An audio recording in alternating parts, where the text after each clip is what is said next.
Hello बच्चों, let's read the question. The question is a car of mass m starts from the rest, acquires a velocity along east direction is equals to v I cap. V is greater than 0 in 2 seconds.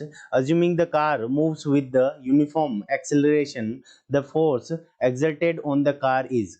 Options given है option A, option B, option C and option D. ठीक है बच्चों, तो यहाँ पे हमें क्या निकालना है कि एक कार है जो क्या करती है, स्टार्ट फ्रॉम द रेस्ट, यानी इनिशियल वेलोसिटी अगर u माने तो इनिशियल वेलोसिटी क्या है उसकी, u इक्वल्स टू 0 है, और ईस्ट डायरेक्शन के अंदर यानी इस तरफ मूव कर रही है, और उसकी जो 2 सेकंड के बाद में जो वेलोसिटी है वो क्या है, v is equals to v I cap. ठीक है बच्चों, v is equals to v I cap, यानी पॉजिटिव एक्स डायरेक्शन के अंदर वो क्या कर रही है, वेलोसिटी एक्वायर कर रही है. v is equals to v I cap. ठीक है बच्चों, तो v is equals to v I cap हमें दे रखा है. अब हमें क्या निकालना है कि इसके ऊपर फोर्स कितना लग रहा है. तो फोर्स हम जानते हैं, force F vector is equals to dp vector upon dt. ठीक है, यानी मोमेंटम के चेंज में, मोमेंटम में कितना चेंज आ रहा है विद रेस्पेक्ट टू टाइम. ठीक है बच्चों, तो अब अगर देखो थोड़े टाइम पीरियड के लिए अगर हम निकालें तो यहाँ पे हमारा क्या हो जाएगा, dp की जगह हम क्या लिख सकते हैं, del p upon del t.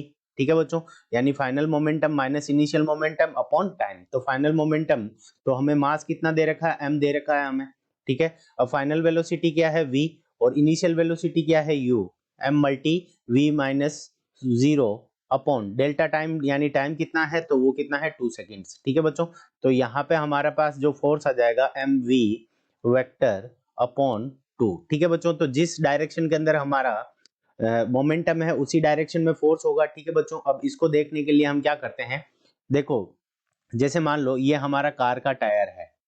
ठीक है, अब इस कार के टायर के ऊपर क्या करेगा, इंजन क्या करेगा, जो इंजन होगा हमारा. ठीक है दोस्तों, तो इंजन हमारा क्या करेगा, इसके ऊपर टॉर्क लगाएगा. टॉर्क लगाकर इंजन इसको इस डायरेक्शन के अंदर घुमाने की कोशिश करेगा. ठीक है बच्चों, तो इंजन इस डायरेक्शन में घुमाएगा तो क्या होगा कि मोशन के डिफरेंट डायरेक्शन के ऊपर, इस डायरेक्शन के अंदर, ईस्ट डायरेक्शन के अंदर हमारा क्या लगेगा, फ्रिक्शन का फोर्स लगेगा. ठीक है बच्चों, तो इस डायरेक्शन के अंदर मोशन के विपरीत, जिस डायरेक्शन के अंदर टॉर्क लग रहा है उसके ऑपोजिट डायरेक्शन के अंदर फोर्स लगेगा, फ्रिक्शन का फोर्स. ठीक है, फ्रिक्शन फोर्स लगेगा जिसके कारण मूव क्या करेगी, कार हमारी मूव करेगी. ठीक है बच्चों, तो फ्रिक्शन फोर्स के कारण हमारी कार क्या करेगी, इस डायरेक्शन, ईस्ट डायरेक्शन के अंदर मूव करेगी, और हमारा फोर्स कितना लगेगा, तो वो लगेगा mv अपॉन 2. ठीक है बच्चों, तो फोर्स लगेगा mv अपॉन 2, और वो किस डायरेक्शन के अंदर लगेगा, ईस्ट डायरेक्शन के अंदर लगेगा, और कौन सा फोर्स लगेगा, तो फ्रिक्शन फोर्स लगेगा. ठीक है बच्चों, तो अब हम चलते हैं ऑप्शन के अंदर, हमें कौन सा ऑप्शन दे रखा है,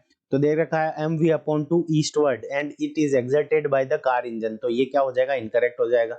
mv upon 2 eastward and it is due to the friction on the tires exerted by the road. So option B इस क्वेश्चन का करेक्ट आंसर है. ऑप्शन सी के अंदर दे रखा मोर देन mv upon 2, तो ये इनकरेक्ट हो गया. mv upon 2 by the engine, तो ये भी इनकरेक्ट है. So option B is the correct answer of this question. I hope you understood it well. All the best.